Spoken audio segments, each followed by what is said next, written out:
Even when I've left, I do right by you. I'll be your everything, your blue sky. I go to war, I'll fight. Damn right. Even when I've left, I do right by you. I'll be your everything, your blue sky. And we are live. Welcome back to the Professional Stepdad Show. I am your host, Franco Zavala. This is episode 67. Today was a fun episode. Today I had the opportunity and the pleasure to interview Brittany Simo. And Brittany is a up-and-coming consultant slash confidence coach slash inspiring entrepreneur who's writing a book about being in a blended family, coming from a blended family. And she has so much insight about her journey and about her why. Before we go any further, if you guys have not, please like, subscribe, share. Bigger the platform, better the chance I have of changing the narrative about what it means to be a stepdad, a step-parent. Again, Brittany Simo, today's episode, 67. Hope you guys like it. The question that intrigues me the most is, how are you best friends with bio mom? How is she going to be in your wedding? But more important, how the hell did you even get to that point? I mean, where did you start off at? Was it always comfortable and close? No. What do you mean? It was not always comfortable and close. When we first met, when I first met my fiance, he didn't want me to have anything to do with her. He did not want me to have contact with her. His parents did not want me to have contact with her, anybody in his circle. So I remember, I think she friended me on Facebook, but we had like no contact in person. And then as time went on, she still would, come after my fiance about me and call me the live-in nanny and the babysitter and, everything under the sun, the dumb blonde bimbo bartender, whatever. Some really nasty things. Yeah. And I still, maybe it stemmed from the people pleasing, but I still really wanted to meet her. So I ended up blocking her. I listened to everybody else. I blocked her on social media, phone number, everything. Right.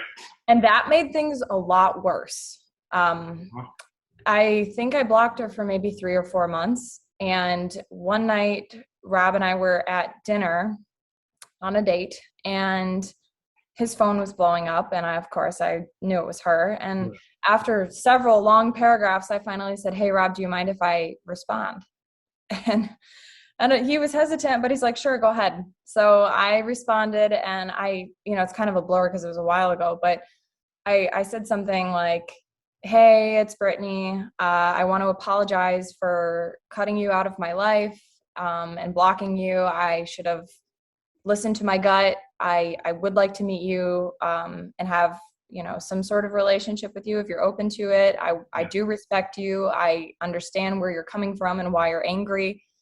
Would you be open to it?" And she responded. I mean, I think there was some hesitancy, but she responded appropriately and took my offer. And so I think after that, we met, we talked, and the more I put myself, I was so uncomfortable. I would have sky high anxiety. I struggled with some depression. So when she would come over to pick up the kids or stop by, it was like hiding behind the corner around. I would go upstairs and taking a shower or whatever. And the more, seriously, the anxiety would be paralyzing. And I don't even know what I was afraid of. Looking back, seriously, like what am I afraid of? It's not like she's going to come after me with a baseball bat or something. Well, what were you afraid of? Have you identified it? That's a good question.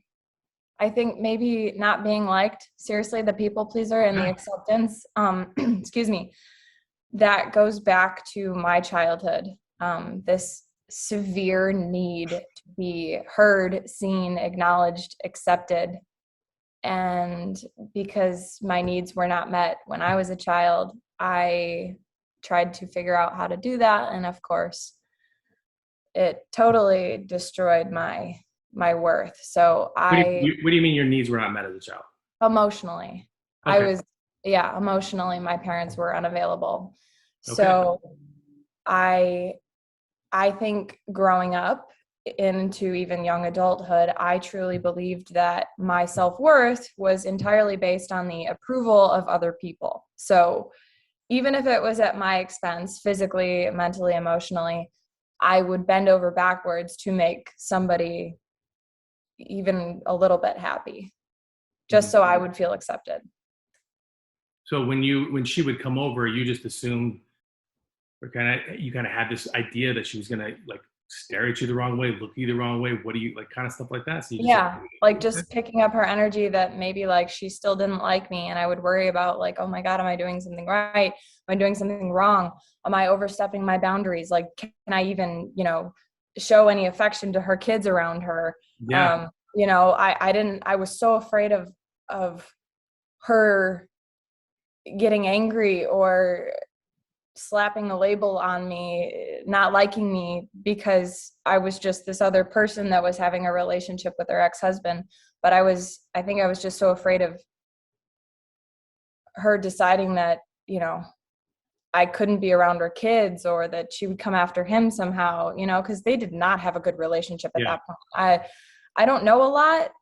I actually asked my fiance to keep me out of the super negative stuff, because every time she would text or like I was like obsessed with it. It was just like oh my God, she texted you, what'd she say? Yeah. So yeah, it was paralyzing. So have you overcome it? Yeah. Like when she comes here now, I mean, it's fine now. I think the anxiety of not always being in control.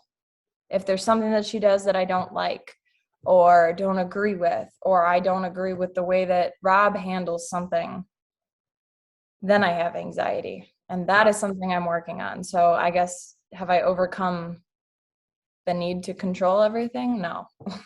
Got it. So you're trying to do the impossible. You're trying to balance your life inside the four walls of your home, and you're also trying to manipulate how things go outside the four walls of your home.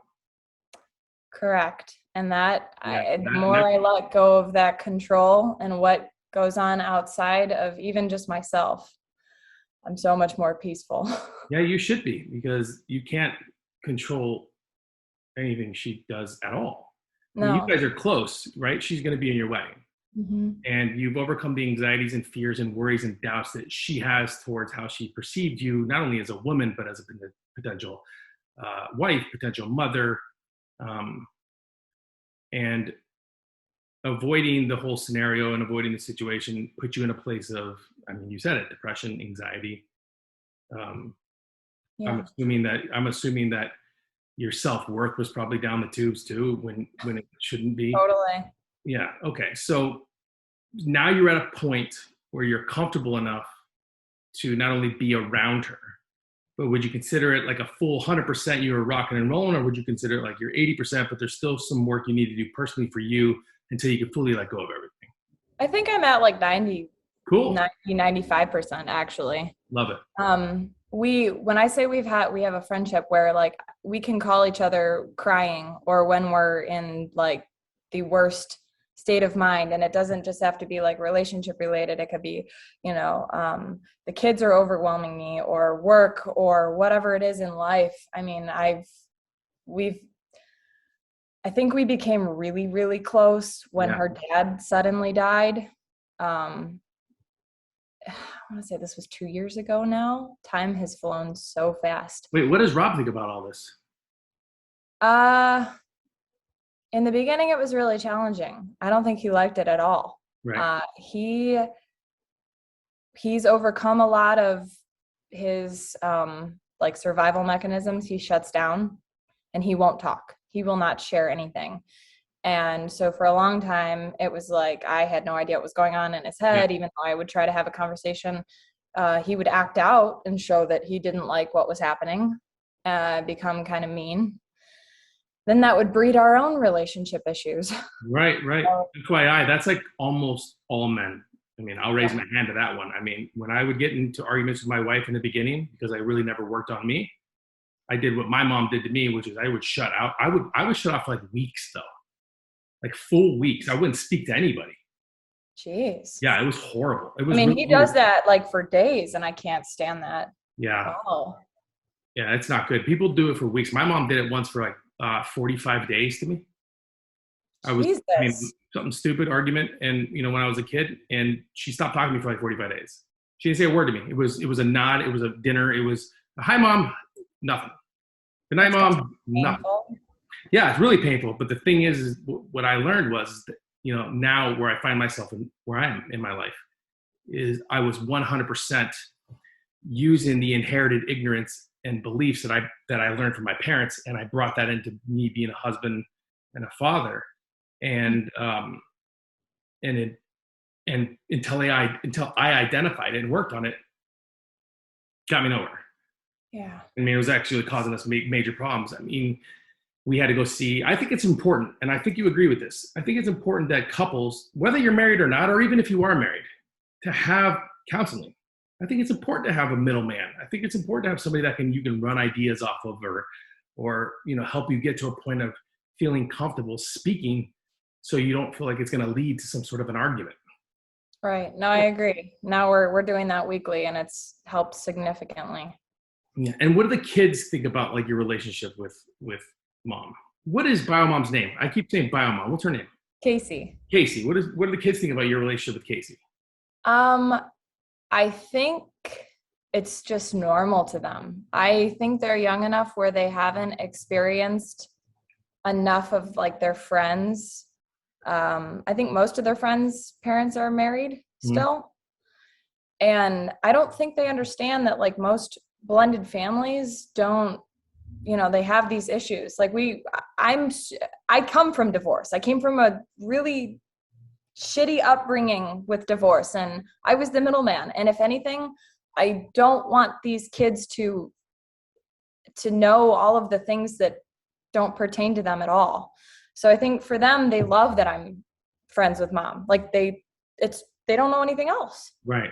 And I think because kids pick up on a lot of things, even though there was no, trash talking in front of them in the beginning, I got to a point after we were not super close at this point, but we were friendly and just developing our friendship. And I remember one night at dinner at our house, we had the kids, and I said, hey guys, there's something I want to talk to you about. I said, this was a few years ago. And I said, I want you to know that even though you live in two separate houses, that you are safe to be able to talk about things that happen in the other house, that you don't need to avoid bringing up mom, and that, we're doing what we can to create sort of like one lifestyle, even though we do live in two houses, and that you don't have to pretend that, you're living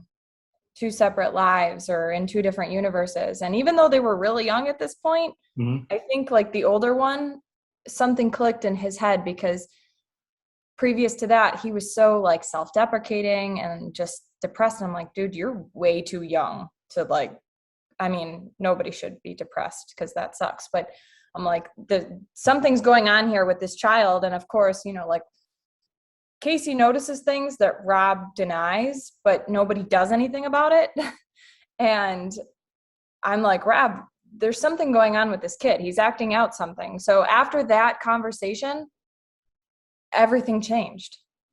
It was like he kind of just lit up and felt safer in both homes, right, and didn't feel like he had to walk on eggshells, and that there were certain things he could talk about or couldn't talk about, or like, even just things he remembered growing up when mom and dad were together. Like there's no weirdness around it or tension. So I think to them, the younger one, Parker, he probably doesn't remember much, but I think this is just really normal for them. So as a blended family coach, which is what you are, would you consider that method that you just, giving them permission to be free, feel comfortable, feel like they're not going to be attacked, or I don't know, maybe get in trouble for speaking their mind or for saying anything? Would you consider that like a really good process and something? Yeah. Oh my God. Yes, of course. If my parents could have done that for me, I think it would have relieved a lot of anxiety and pain that I was feeling. Mm-hmm. The parents' issues and how they feel about each other have zero to do with the kids at all. Zero. Agreed. Period. I don't care. I don't care what, like, somebody could have done the absolute worst to you, like your partner. It's still not your business to involve the child ever. Or to use them as sort of a weapon. Yes. I mean, obviously you can see I'm getting all worked up about it. Good. I'm glad you're getting worked up. Like I feel like I want to cry because. Well, then go ahead. You probably haven't done that in a while. It's all right. Sorry. I get your permission too. It's totally good to go do that. Listen, let me tell you something. Something that I learned from being a man's man, from being raised by a dad who not only didn't really express emotion, but didn't really, I learned that stupid ignorance from a lot of stuff is growing up, and one of the things were to never express my emotions, never to look weak or feel weak. And I am so grateful that when I have experiences with my family or with my son, that I cry with him and we talk and we do things that I express it, because guess what? And I read this, I saw this TikTok and it was great. It said that when a man cries, it's WD-40 for the soul. There's nothing wrong with it. There's really nothing wrong with it, because we try so hard to keep ourselves strong and not look weak. And we're the providers and the dependers and the successors. But at the end of the day, what we are more than anything is the people that are supposed to show up. That's what a parent does. You want to know what parenting is? It's showing up, being there, saying, I got you. So when you want to cry, do it. Nothing wrong with it. Absolutely go, because it's gonna get you to a point, Brittany, where your business as a blended family coach will skyrocket towards success, because you're not. Again, I can't make this any more. What am I trying to say? I can't be more stressful. No, that's not right. I can't think of the damn phrase. I can't be more upfront with this, or I shouldn't. I don't even know what I'm saying. You have to 1,000% be 100% honest with your clients. You have to let them know that what they're going through, not only have you been through, but you walked the lonely road, you dug through the trenches, you made your way out, and instead of just moving forward, you decided to put your hand back and help somebody else up. That is the definition of what a coach really is. Mm-hmm. Somebody that has actually gone through it. And there's not a lot of people that are like that. They might say that they are, but I'm telling you right now, and you know this from our talk before we started going in this episode, you can tell when somebody's not being 100% like forthcoming with you. Yeah. So you said you were the middleman as you're growing up. Yeah. Who's that middleman? I mean, my parents refused. Well, my mom not so much, but my dad refused to talk to my mom. I don't actually know what happened to this day. They tell different stories. They were friends for a while after my parents divorced, and then my dad, because I'm from California and we moved to Michigan, then Illinois, and my dad stayed in California, so he'd come and visit periodically, and my parents seemed fine. Like, it almost seemed like they never divorced, but there was no like romantic affection or any of that. And one day my dad, something happened, and I came home from school, and shit got really weird. I think I was like 13, and this was in Illinois, and he packed up all of his stuff and drove back to California overnight without telling anybody. And you've asked them what happened? Kind of. I kind of stopped. That's a whole different other story, but I think my dad is like either undiagnosed bipolar or manic depressive or borderline personality, something. There's something. What did you ask mom? Off. Huh? Did you ask mom? Yeah. She, and my dad was an alcoholic too. She said that he was drinking or something on the couch while she was gone. And they must have like bumped heads or something. Yeah. I don't know. A lot of what my dad said over the years didn't make so much sense. I think obviously when you already have something, maybe going on in your brain chemistry. And then on top of that, you know, like drinking excessively. And he was addicted to Oxycontin. I did confront him later on in life about his drinking. He never got really like real help. I stopped trying. He's almost died a couple times. I've had to, like, living in Illinois, found out that he was going unconscious from his wife, who was not there in the country at the time. And I had to, like, get a hold of the fire department in San Diego. All kinds of stuff. I've been through a lot of trauma. And I know that if my parents had chosen to show up, like you just said, even in the most basic of ways for me, and kept their shit separate, I probably would have had less anxiety. And, you know, I keep talking about this anxiety because it's totally overtaken my entire existence. Yeah. And I've had to go on medication a few times. And, you know, then coming into the step family, I'm an only child. Step family has been a part of my life because obviously my parents have either remarried or recoupled. And so when I see these things happening, especially in the beginning, like, of course I'm just like, no, I just want to save them. You know, I don't want to, but then it was like, okay, Britt, you need to get your own shit in check, because no, it's not your job to save anybody. You just need to live your example and be open and honest and communicate and do your best. And I think at the end of the day, like, the truth is, if somebody doesn't want to shift something, you can't make them want to. Right. They do it on their own. Don't look now, but you literally just spit out your entire resume and the reason why you're qualified to do what you're wanting to do. I don't know if you know that. I don't know if you, so what you just said and how you just said it, and then the manner in which you just said it, if anybody's listening that was wondering, I wonder if Brittany's even is she even good at what she does? You can literally look back at this and listen, and you can hear that not only have you been through it, but you're still going through it to a certain extent as a grown-up, but that you've made your way out, and now you know it's like, okay, it's time to how do I live by example? So that's pretty cool. I don't know how many times you talk about that, or you say that, or you write it, but you should. You really should, because it's like crying, or you got to get that shit out. Right. So. Well, yeah, I think it's a choice to do that, and sometimes when your feelings overtake you, you don't even realize you have the choice, but you do. You do. That's like when you come down and you learn to separate the facts from the feelings and figure out, like, what's actually needed, like, based on what's really happening, not what you think is happening. That should literally be the title of your episode 1. Okay. I'm being dead serious. Like, you know how to talk about it. That's a great way of giving an example of what it is. And that's how easy it is, FYI, to just talk about leading by example. Okay, let me be forthcoming with you again. You, Brittany, cannot, will not, and should never think that you're going to solve anybody's problems on doing what we do. You can't. No matter what I do, no matter what I say, no matter what I give away, no matter how I tell people, the only thing that will ever matter is what are they going to do with it, right? Which is why I'm never afraid to tell anybody about, like, a book I'm writing or something I'm creating or inventing, because chances are you can take everything I tell you and you're not going to do shit with it because you're too lazy, period. Or you don't want to, or you don't have enough drive and passion and vision for it.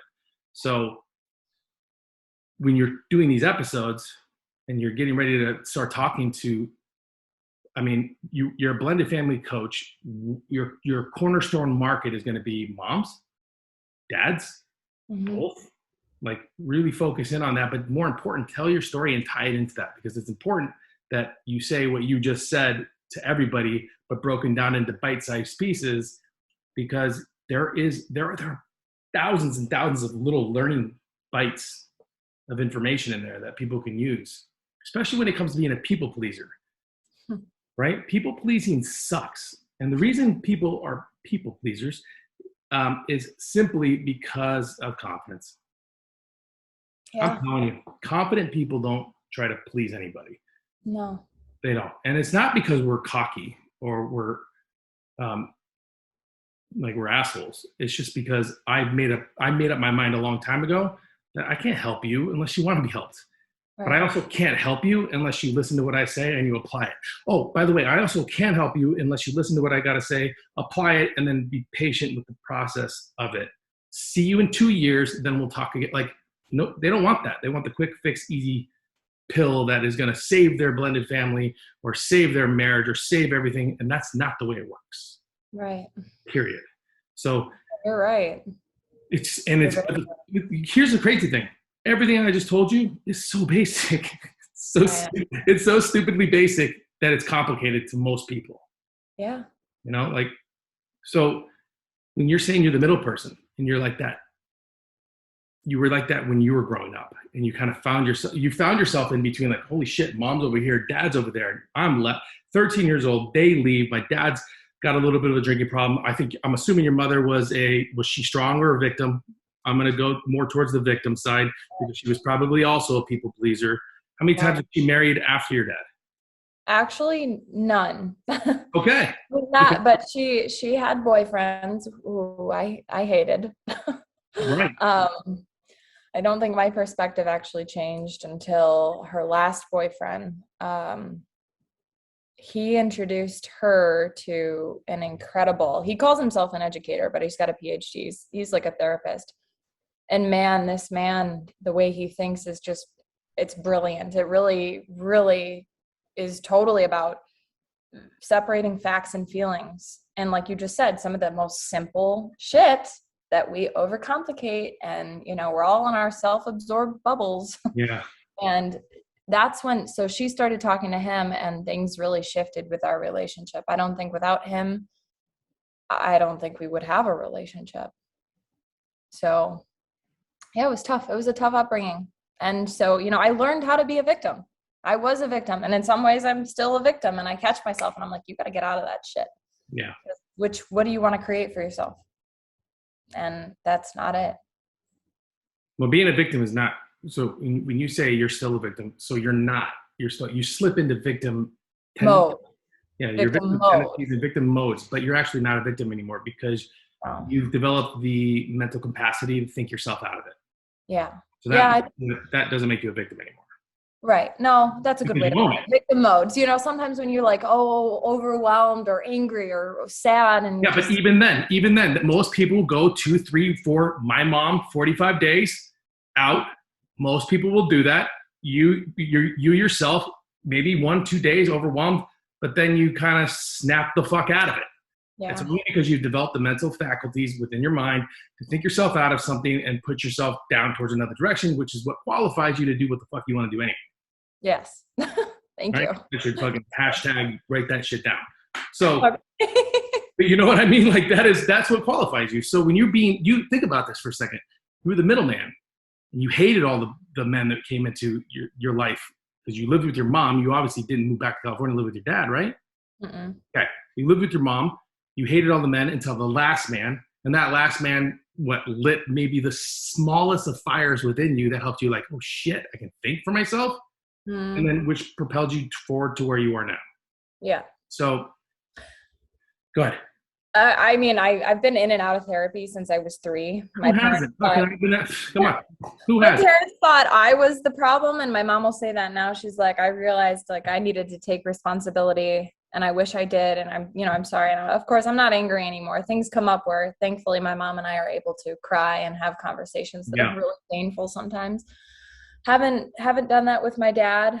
But you know, I remember when I first met Rob and everybody was like, oh, why are you doing this? You know, you're too young. You don't want to deal with this shit. Like, you don't want a man with kids. Even my aunt, she went through hell with her stepdaughter. And she's like, my friend always said, don't marry a man with kids. And so I had all of this negativity surrounding me, and then everything that had happened to me growing up. And so, yeah, I slipped into victim mode a lot in the beginning, and then realized that doesn't do anything for me. And what do I actually want? Like, I think a lot of times, like, people need to get clear on, because I see a lot with the stepmoms, they're like, oh, this life isn't for me, blah, blah, blah, blah, blah. And I'm like, okay, so what do you want then? And if you want to stay with your partner, these kids come with it. So what kind of life do you want in this situation, instead of just bitching and moaning about it? Because I did a lot of that. I did. I felt sorry for myself.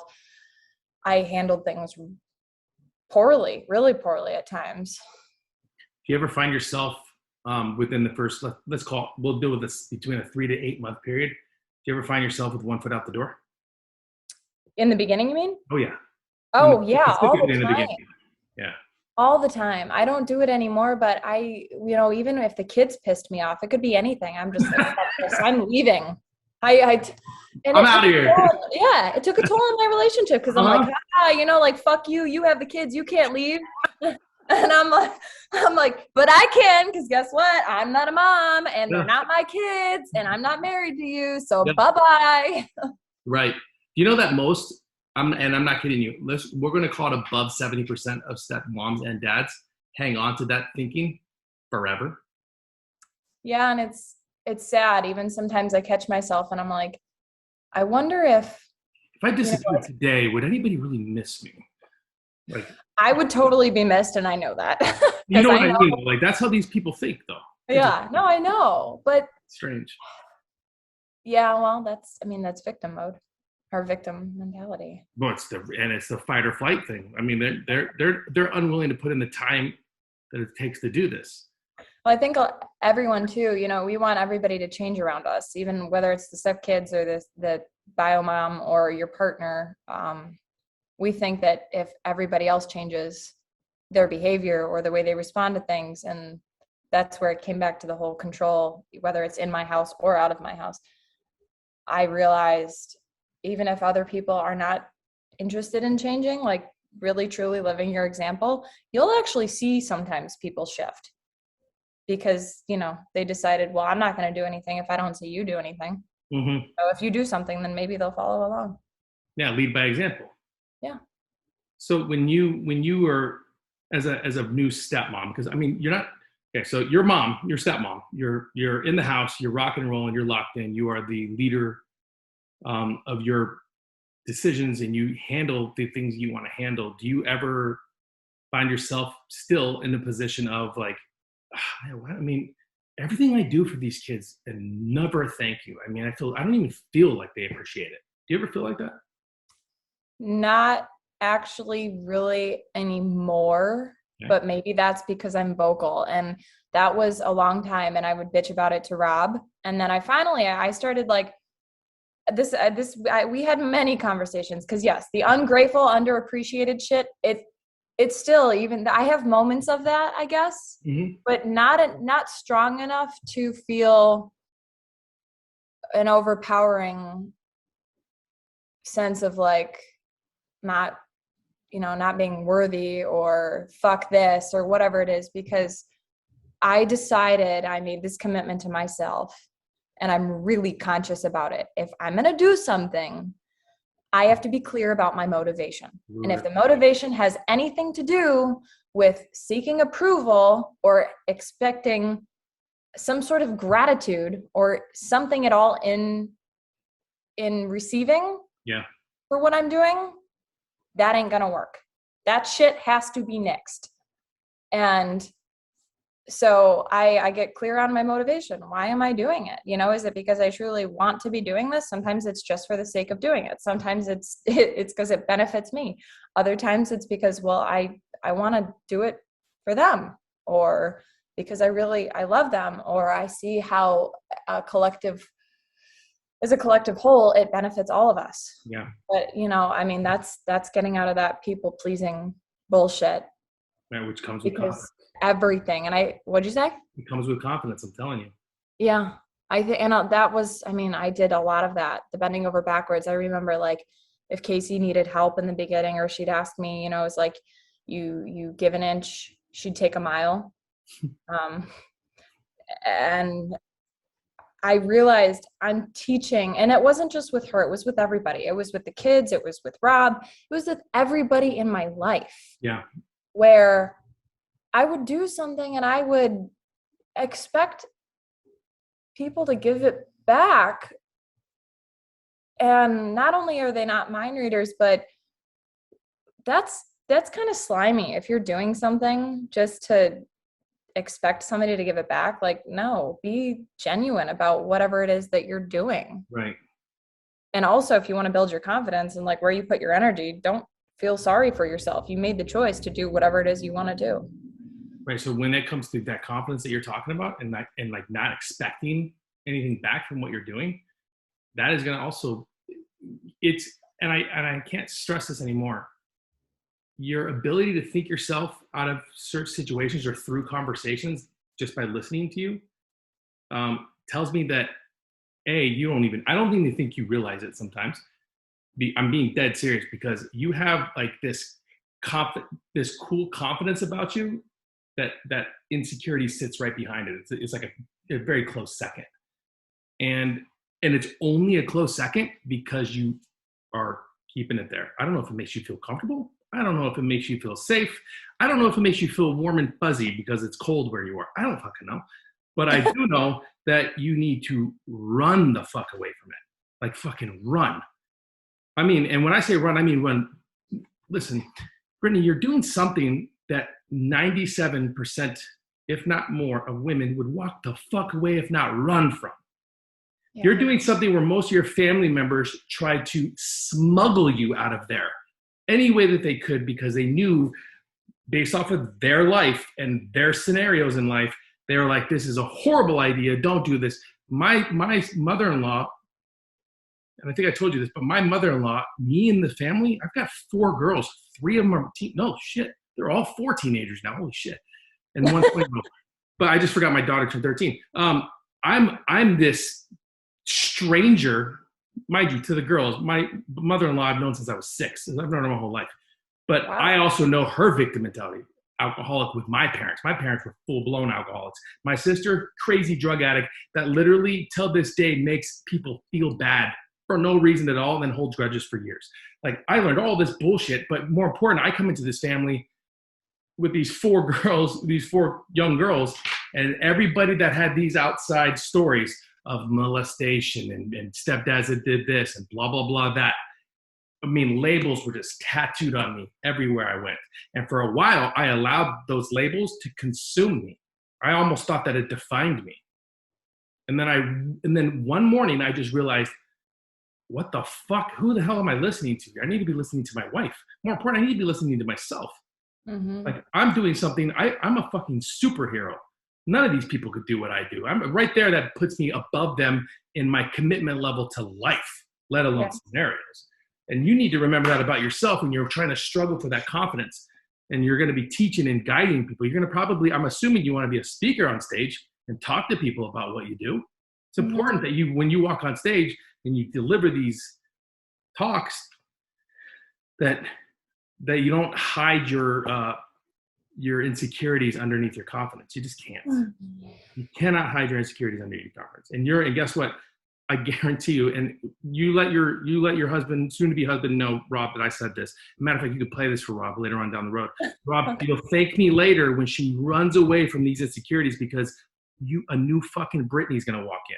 You're gonna walk different. You're gonna smell different. You're gonna talk different. You're gonna feel different. But more important, you're gonna learn real fucking quickly that everything that you thought was consuming you or was guiding you towards one direction or the other is fucking irrelevant to who you are. And who you are is a strong, confident woman that stepped into a house that came from this broken fucking family that had every right in the world to be fucked. You have every right in the world by law, according to the standards of our society, to be fucked up and to be an alcoholic and be addicted to drugs. Everybody would be like, oh, well, yeah, but her mom, and her dad just left, and they give you that permission, right? You have every right in the world to do that. But you thought yourself out of it, which makes you confident. Yeah. That I'm going to write about that in my book. Yeah, you got to grasp onto that fucking confidence. Hey, FYI, I wrote this down. You said conscious commitment. That should be your episode 3. That's dope. Just writing these. You keep saying these little key phrases and come back to the episode. You'll probably be able to take 4 or 5 episodes out of basic what you say. But you said write that down. You said conscious commitment. That's dope. Because think about it. A conscious commitment means, and it clearly states, you know what the fuck you're doing. You know why you're there. You're not fucking confused. Nobody forced you into this. You made a conscious commitment to be here. Now walk forward with that. Make sense? Yeah. Conscious commitment, that's dope. That's episode 3. I don't remember what episode 2 was, but I'm pretty sure I said this should be episode 2. You said something that was good stuff. Okay. So what time is it? I'm going to make sure that we're going to end soon. This is what I want you to kind of finish us off with.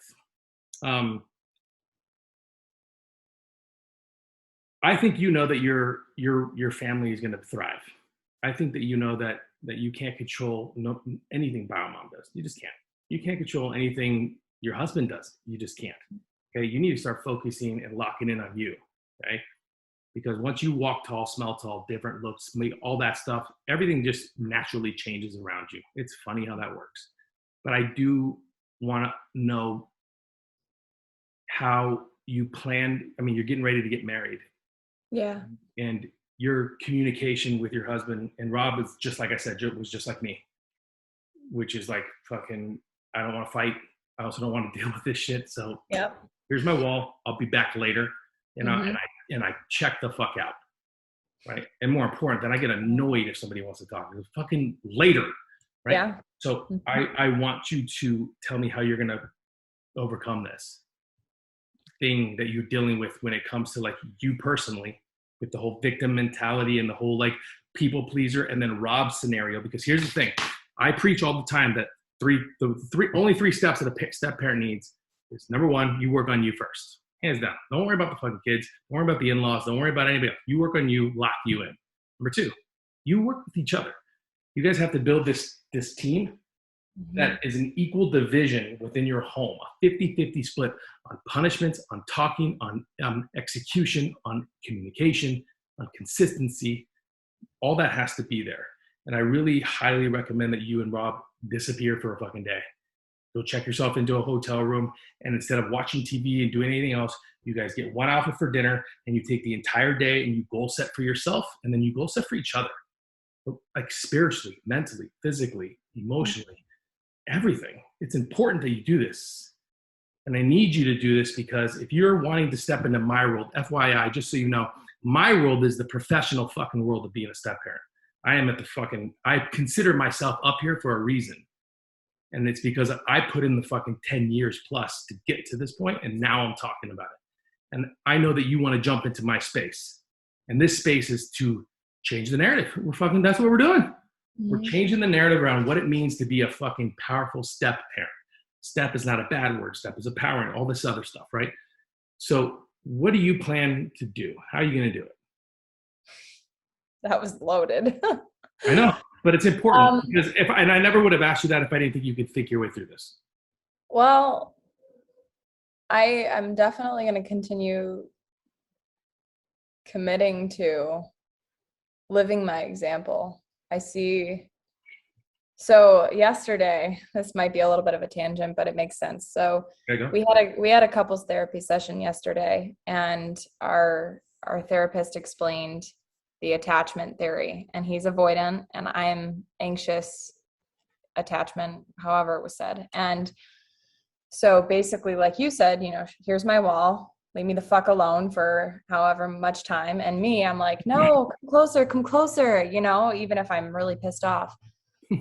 I think we understand, like yesterday, the light bulb went off where we actually listened to each other speak about the upbringings and how conflict was handled, and then how subconsciously we handle this conflict. And now that we have a better understanding, I want to continue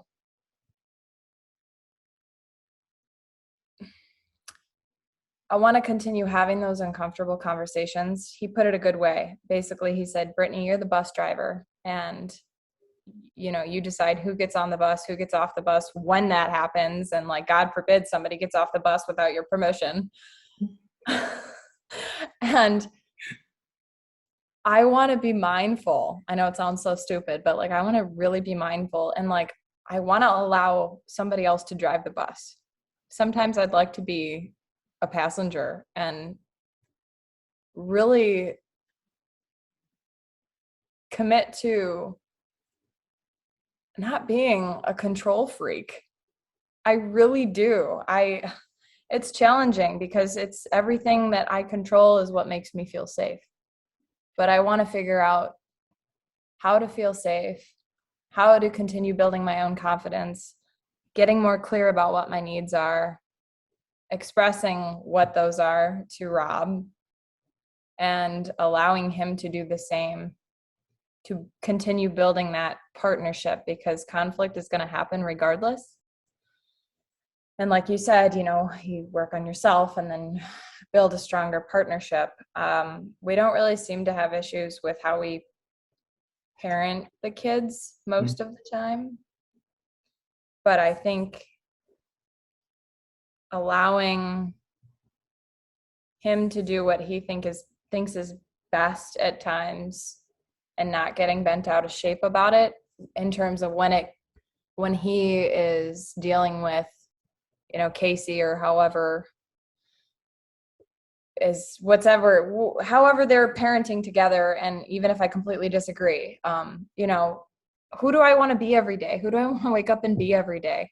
Yeah. I want that to be my focus, and I'm going to continue. I meditate. Good. Because I have severe anxiety. Do I need to yell at you again, or are you done? Are you?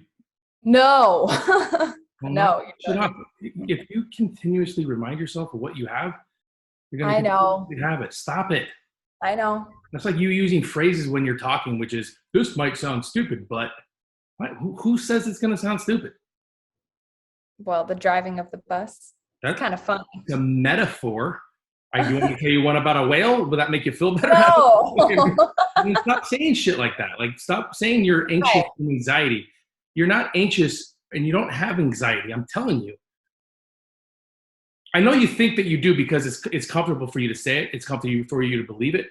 And you probably have lived it for so long that it's like me saying, shit, I don't even know. I don't even know. I don't know. Very evolved. You don't have anything anymore. No. I do, but the things that I have, I don't remind myself of. Yeah. I'm not saying that you're not that. No, it's true. I'm saying it out loud. Right. I'm saying it out loud so you could start fucking internalizing it. Yeah. I'm not saying you have that. I know people go through I'm no longer an anxious person. There are times where I feel anxiety and I want to stop that shit. Yes. Yeah. That is a good. Yeah. It's just changing your words, right? It's changing the way you talk to yourself. That's all that is. I know that people will get depressed. I'm not stupid. I know there are people that get depressed, but I also know that the opposite of depression is what? Joy. Do you know what depression is? Feeling like an incredible state of sadness and hopelessness. Right. And that is stemmed from anger. So something got you so angry that instead of outwardly expressing it, you swallowed that shit and it became internal.